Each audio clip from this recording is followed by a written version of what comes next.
Well, everyone, just a few words about a reading from Rousseau's The Social Contract or The Social Compact.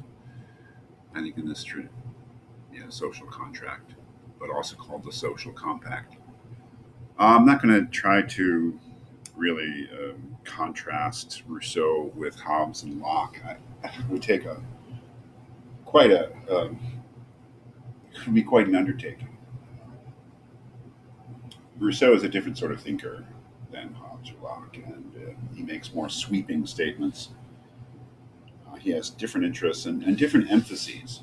I would say that the fundamental emphasis of Rousseau is right there in the first sentence: man is born free, and everywhere he is in chains. Very, very famous opening line.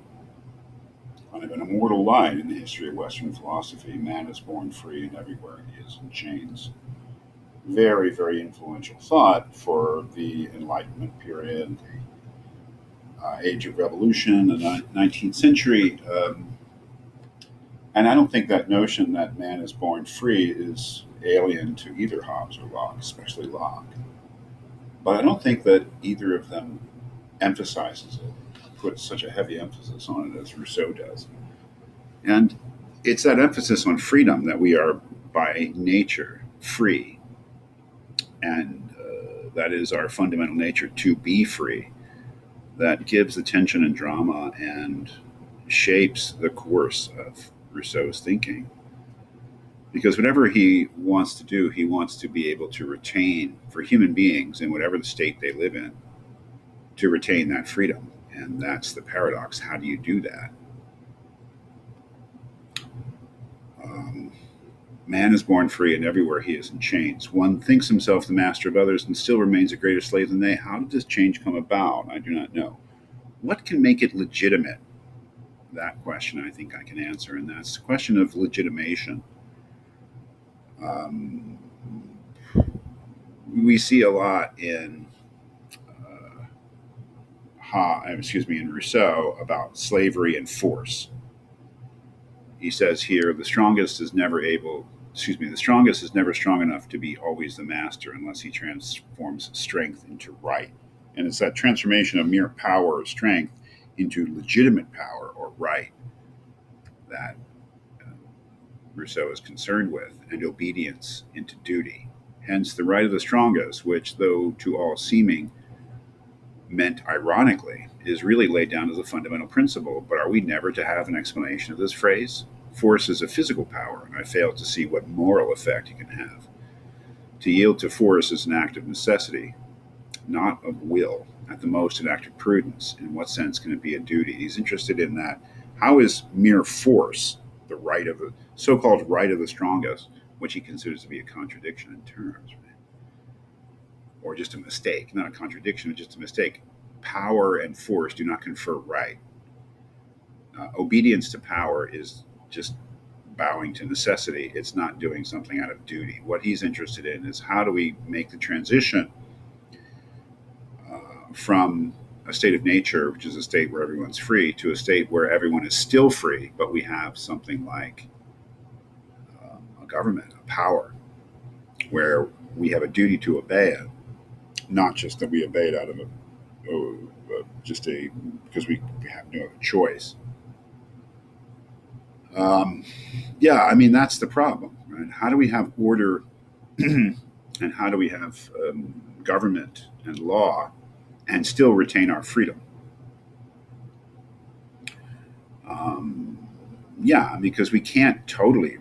He takes Hobbes to have said in Leviathan that we must completely give up our freedom. I'm not really sure about that.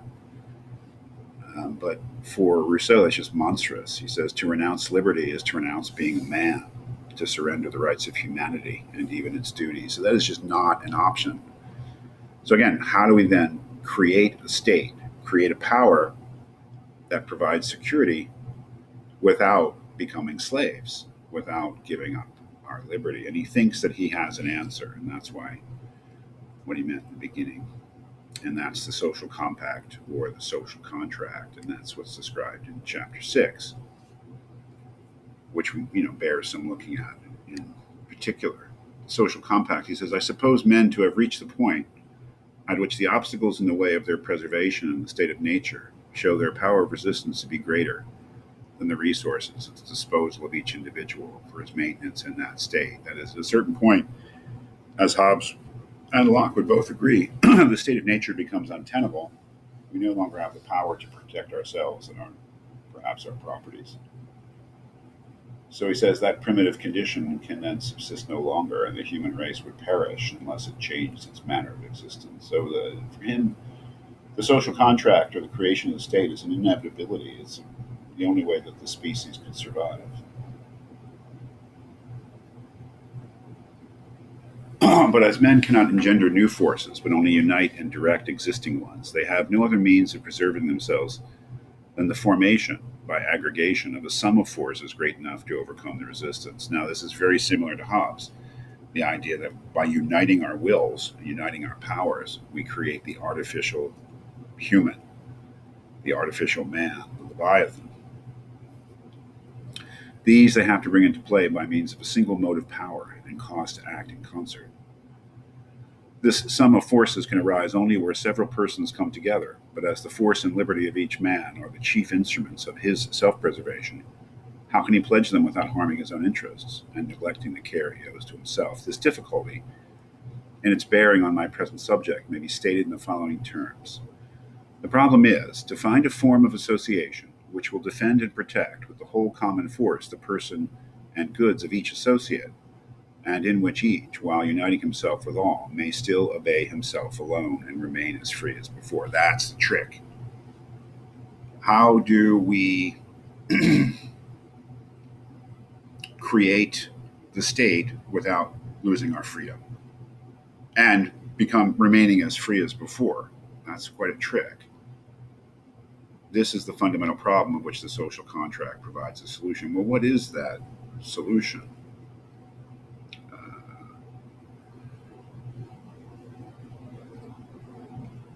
Perhaps right here. Finally, each man, in giving himself to all, that is, agreeing to create the state and to create law and to create the sovereign, gives himself to nobody, as there is no associate over whom he does not acquire the same right as he yields over himself. So, in creating the state, we create a situation in which each one of us is equal and has the same amount of power. We create something where no one else is giving up anything that everyone else hasn't given up. That's the key. Each man, in giving himself to all, gives himself to nobody. And as there is no associate over whom he does not acquire the same right as he yields over others over himself, he gains an equivalent for everything he loses, and an increase of force for the preservation of what he has. If then we discard from the social compact what is not of its essence, we shall find that it reduces itself to the following terms. Each of us puts his person and all his power in common under the supreme direction of the general will. So, what is created through the social contract is not exactly, well, it's not creating a king, it's not creating a parliament, it's creating a general will, the volonté générale in French. The general will, that's the true sovereignty. It's the uniting of the will of all the people, of all the individuals. Each of us puts his person and all his power in common under the supreme direction of the general will. And in our corporate capacity, we receive each member as an indivisible part of the whole. So this general will is the sovereign and is composed of all the wills of the individuals who have agreed to create it. So that every time that general will, let's say, decrees a law, with regard to individuals, it's like they are giving the law unto themselves. That's the trick, right? You and I are part of the general will. The general will speaks for our will.